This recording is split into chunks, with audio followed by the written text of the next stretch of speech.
박방진 목사의 뚜벅뚜벅 메시지. 안녕하세요, 김태훈 목사입니다. 오늘은 로마서 묵상 27번째 시간입니다. 로마서 8장 31절에서 39절의 말씀을 가지고 그래도 하나님의 사랑에서 끊을 수 없다. 그래도 하나님의 사랑에서 끊을 수 없다. 이런 제목으로 말씀을 나누겠습니다. 오늘 본문의 핵심 구절은 당연히 하나님의 사랑에서 끊을 수 없다라는 그런 본문의 내용일 텐데, 한마디로 하나님의 사랑을 이야기하고 있습니다. 자, 그렇다면 여러분, 오늘 전제 조건, 하나님의 사랑을 경험하기 위해서는 먼저 우리의 연약함을 인정해야 합니다. 하나님의 사랑을 경험하기 위해서는 먼저 우리의 연약함을 인정해야 됩니다. 오늘 본문의 첫 구절인 이와 같이 성령도 우리의 연약함을 도우시나니, 여러분 이것을 가만히 묵상해 보십시오. 성령님을 우리 안에 머물게 하는 절대 조건이 무엇입니까? 바로 우리의 연약함이라는 것입니다. 바로 약할 때 성령님이 도우신다, 이 메시지죠. 가만히 보니까 이 성령과 연관해서 네 종류의 사람으로 나눌 수가 있더란 말이죠. 먼저 네 가지를 써놨는데 옆에 보시면 세상적으로는 똑똑한데 성령님을 전혀 모르는 사람, 이런 사람을 불행한 사람이다, 이렇게 말할 수 있어요. 반대로 세상적으로는 너무 약해서 성령님을 전적으로 의지할 수밖에 없는 사람, 그런 사람을 은혜의 사람이다. 그런가 하면 성령님을 알기는 하지만 어설프게 똑똑하여 성령님을 의지하지 못하는 사람, 어떤 사람일까요? 안 된 사람. 마지막으로 세상의 지혜도 있는데 이 연약함의 비밀을 알아서 성령님을 온전하게 의지하는 사람, 이런 사람을 당연히 우리는 하나님의 사람, 이렇게 분류합니다. 당연히 기쁨의 사람입니다. 자, 진정한 행복의 사람은 이 약함의 비밀을 아는 사람입니다. 자신의 연약함을 깨뜨려보는 영의 눈을 가진 사람입니다. 말씀의 깊이를 알아서 자기의 연약함을 결코 부정하지 않고 부정적으로 보지 않는 사람입니다. 세상의 힘을 알고 그것을 획득하게 되었을 때도 영적 긴장감을 잃지 않고 자신의 약함을 고백할 줄 아는 사람입니다. 이런 사람이 진정 행복한 사람이 있지요. 저는 곰곰이 생각해 봅니다. 저나 여러분이나 모든 사람은요, 온전하지 못합니다. 다 부족해요. 연약해요. 여러분 처음 마음이 끝까지 갈 수가 없어요. 다 중간에요, 식더란 말입니다. 변질되기도 해요. 이렇게 우리는 연약한 존재입니다. 완벽한 사람 없습니다. 이 내가 연약하다고 인정할 줄 아는 사람 또한 성령님을 의지하기도 하지만 상대방을 또 배려할 줄도 압니다. 우리가 성령에 대해서 알고자 할 때 잊지 말아야 할 가장 중요한 것 중에 하나가요, 옆에 써놨어요. 성령님은 인격이시다. 성령님은 인격체라는 것입니다. 그분은 어떤 객체나 명사형이 아닙니다. 우리가 똑같이 아파하시고 눈물 흘리시고 기뻐하시고 중보하시는 하나님의 영이라는 것입니다. 그래서 그분이 말할 수 없는 탄식으로 우리를 위해 간구하시는 것입니다. 이것을 저는 이전에 목회할 때 매주일 경험을 했습니다. 토요일 밤만 되면 제 자신이 저를 봐도 참 안 됐었어요. 이전에 목회를 참으로 나름 설교 준비하면서 경험했던 것인데, 특별히 설교 때문에 힘들어하는 저의 모습을 종종 토요일이면 스트레스가 이만저만은 아니었습니다. 물론 말로는 주시는 만큼만 한다고 하지만 그래도 최선을 다해야 한다는 생각에 밤늦게까지 합니다. 그래도 안 되면 새벽 3시에 일어나서 준비합니다. 그래서 어느 목사님도 그렇다고 하던데, 제가 제일 싫어하는 노래가 있어요. 뭔지 아세요? 토요일은 밤이 좋아. 그러니 여러분, 기도가 되는 겁니다. 한계성을 느끼기 때문입니다. 더 정확히 말하면 탄식하는 겁니다.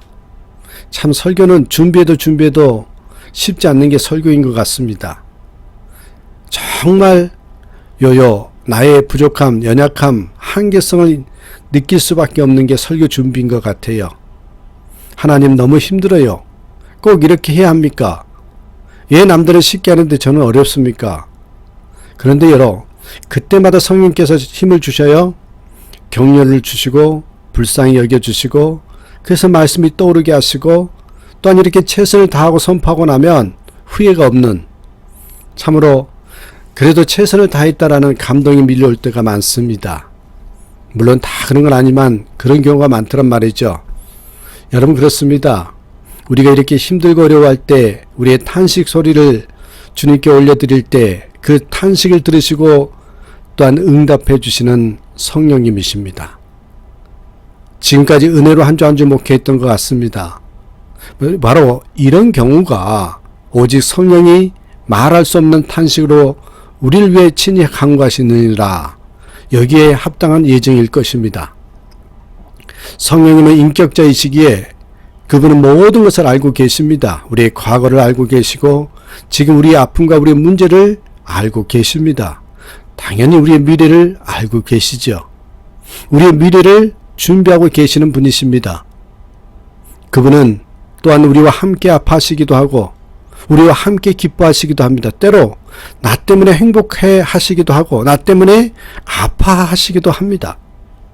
우리 모든 것을 아시기에 우리를 사랑하시고 사랑으로 인도하실 수밖에 없습니다. 그래서 하나님의 사랑에서 우리를 끊을 수 없다는 것입니다. 문제는 이렇게 하나님의 사랑은 변함이 없는데 또한 이 하나님의 사랑은 나와 관계가 있는데도 감동이 없는 경우가 있습니다.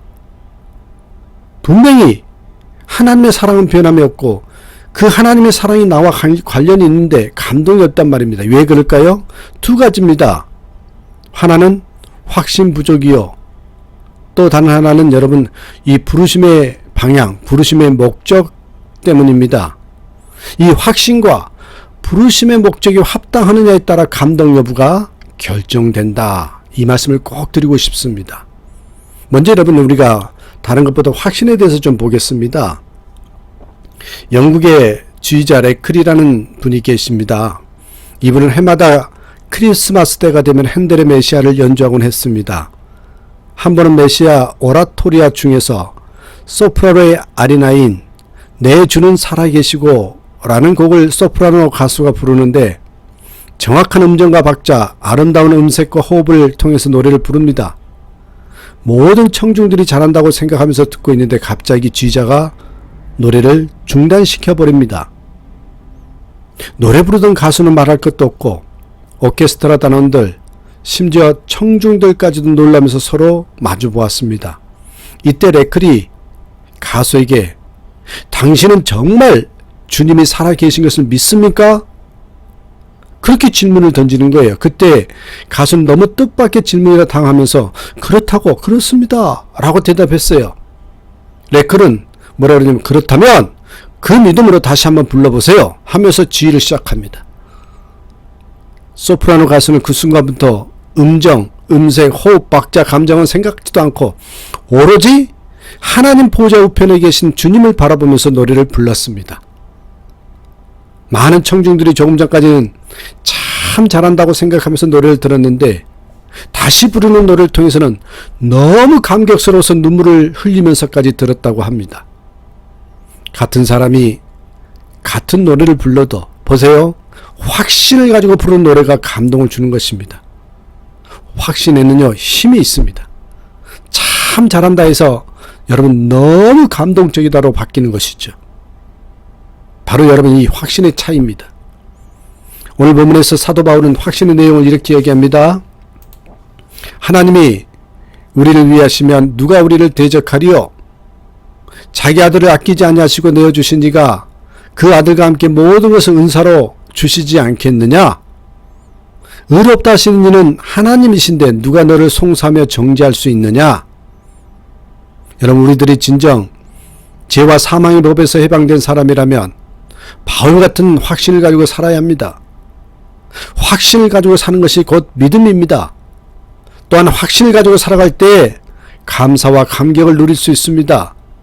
모든 고통이나 절망도 이 확신이 있으면 딛고 일어설 수 있다는 것이죠. 이 확신.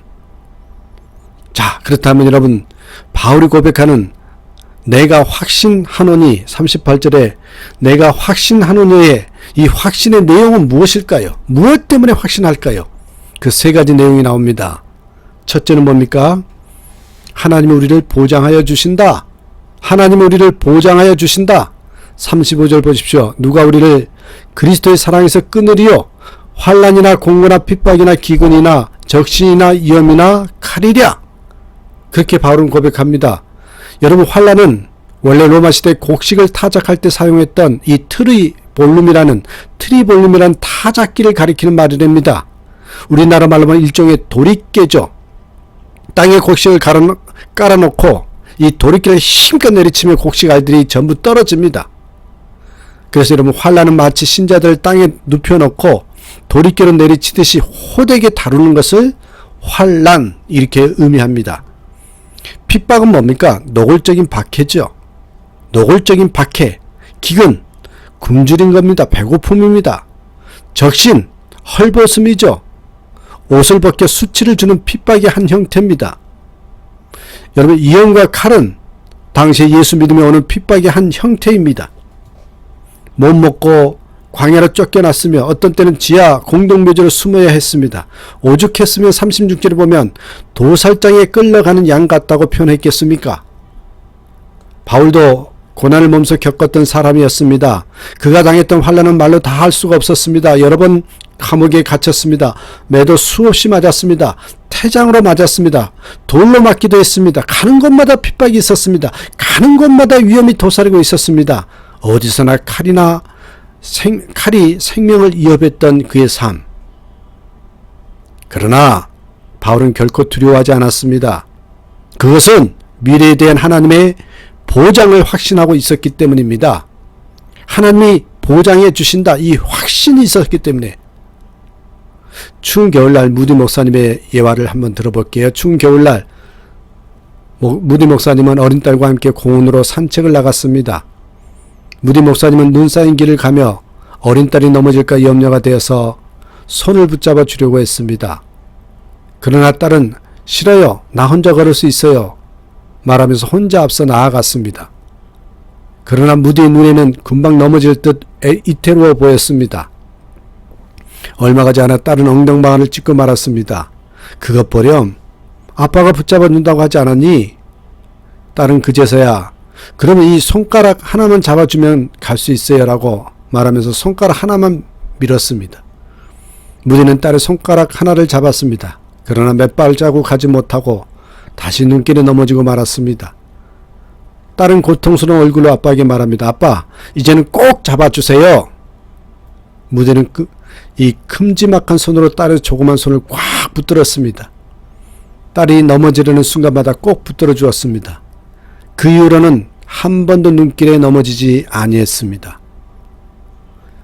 여러분, 내가 하나님의 손을 붙잡으면 불안하지만 하나님이 내 손을 잡으시면 완전한 보장입니다. 우리 혼자는 비록 연약하고 부족하나 이 강한 팔로 도우시는 하나님이 우리에게 있음을 확신해야 됩니다.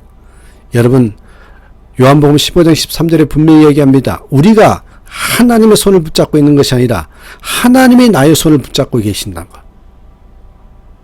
언제나 우리의 필요를 채워주시며 우리를 변호하시며 우리를 사랑하시며 우리의 삶을 보장해 주시는 하나님을 확실히 믿으시길 바랍니다. 현재 고난은 그 어떤 것이라도 우리에게 보장된 장래의 영광을 빼앗아 갈 수 없습니다. 둘째로 여러분, 내가 확신한다는 그 확신의 내용이 뭘까요? 하나님이 넉넉히 이기게 하신다. 최후 승리입니다. 여러분, 그렇습니다. 하나님이 넉넉히 이기게 하신다. 37절 말씀 보실까요? 그러나 이 모든 일에 우리를 사랑하신 이로 말미암아 우리가 넉넉히 이기느니라. 그는 우리의 힘으로 이긴다고 말하지 않습니다. 우리의 믿음이 좋아서 승리한다고 말하지 않습니다. 무엇 때문에요? 우리를 사랑하시는 예수님 때문에 우리가 이기고 또 이기고 또 이기게 된다고 말씀하십니다. 그러나 불행하게도 우리는 이 본문의 내용을 깊이 이해하기 어려운 처지에 있는 사람들입니다. 저도 마찬가지입니다. 제가 언제 바울처럼 예수 믿는다고 뺨을 한번 맞아 보았겠습니까? 제가 언제 바울처럼 예수 믿는 것 때문에 감옥 간 일이 있나요? 군물 본 일이 없었습니다. 바울처럼 헐벗은 적도 없었습니다. 저는 거꾸로요, 예수님 때문에 호강했지요. 그러니 여러분 이해하기가 쉽지 않는 것이죠. 하지만 모든 진리가 꼭 체험이라는 여과기를 통과해야 믿어지는 것이 아닙니다.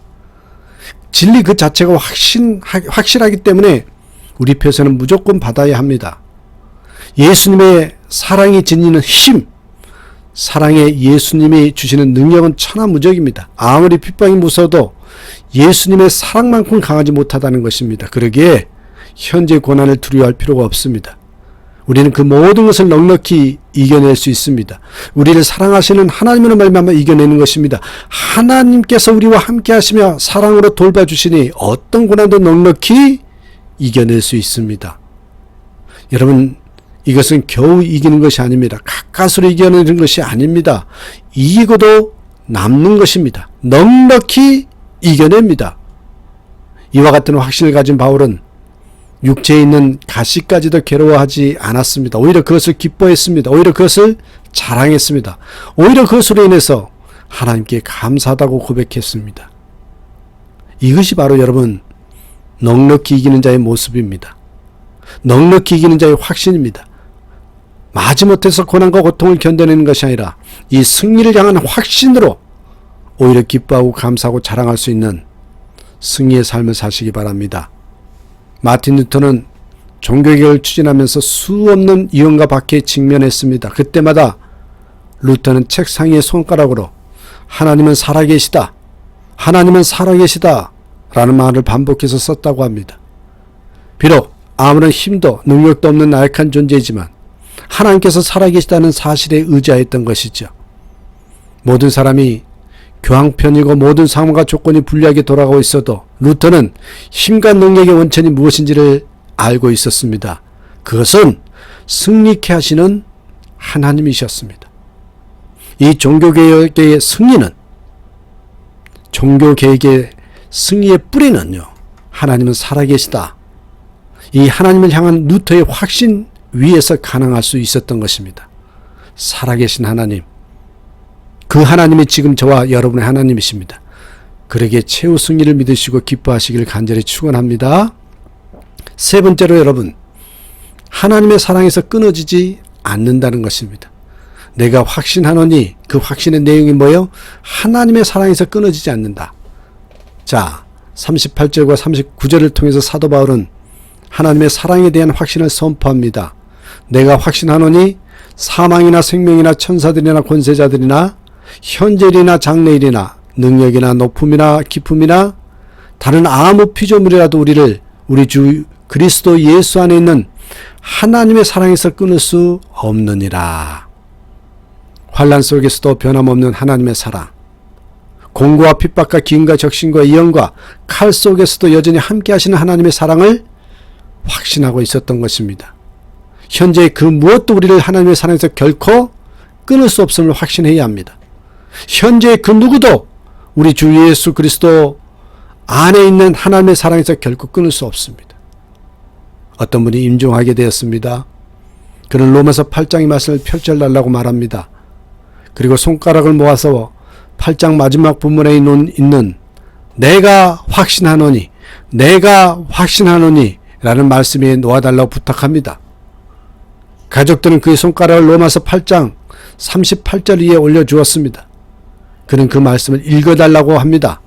내가 확신하노니 사망이나 생명이나 천사들이나 권세자들이나 현재일이나 장래일이나 능력이나 높음이나 깊음이나 다른 아무 피조물이라도 우리를 우리 주 그리스도 예수 안에 있는 하나님의 사랑에서 끊을 수 없느니라.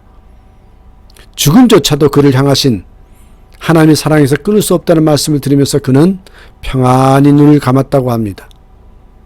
우리를 향하신 하나님의 영원한 사랑은 천국 가는 그 시간까지 우리를 붙들어 주시는 것입니다. 부디 하나님을 향한 확신을 가지시기 바랍니다.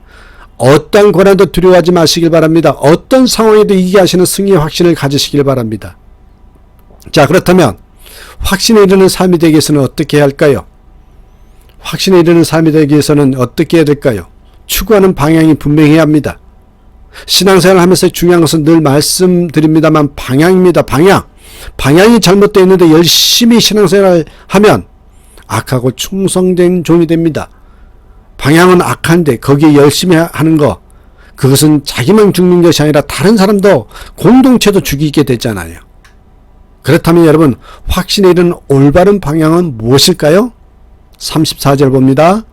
누가 정죄하리요? 죽으실 뿐 아니라 다시 살아나신 이는 그리스도 예수시니 그는 하나님 우편에 계신 자요 우리를 위하여 간구하시는 자신이라. 자, 보세요. 누구를 보라고 합니까? 누구를 보라고 해요? 그리스도 예수시니 예수님을 보라고 말씀하고 있습니다. 우리를 위해서 죽으시고 우리를 위해서 부활하시고 우리를 위해서 하나님 우편에 앉아 기도해 주시는 그 예수님을 보고 구원받았다는 것을 확신하라는 것입니다. 이것은 진리입니다. 여기서 우편이라는 것은 우리가 아는 대로 좌우 방향을 가리키는 말이 아닙니다. 그것은 주님께서 할 일을 완전히 끝마치시고 가장 영광스러운 자리에서 쉬신다는 것을 나타내는 말입니다. 그러므로 우리 언행에 모순이 있다 할지라도, 우리의 생활이 비록 깨끗하지 못한 부분이 있다 할지라도 그것으로 인해서 흔들리지 말고 시종일관 예수님에게만 시선을 집중시키는 저와 여러분의 삶이 되시길 바랍니다.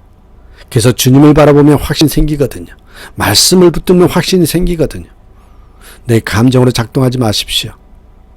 여러분, 말씀을 붙들고 뚜벅뚜벅 한 걸음 한 걸음 걸어가다 보면 어느 순간인가 내가 확신에 이르는 길에 서 있는 것을 발견할 것입니다.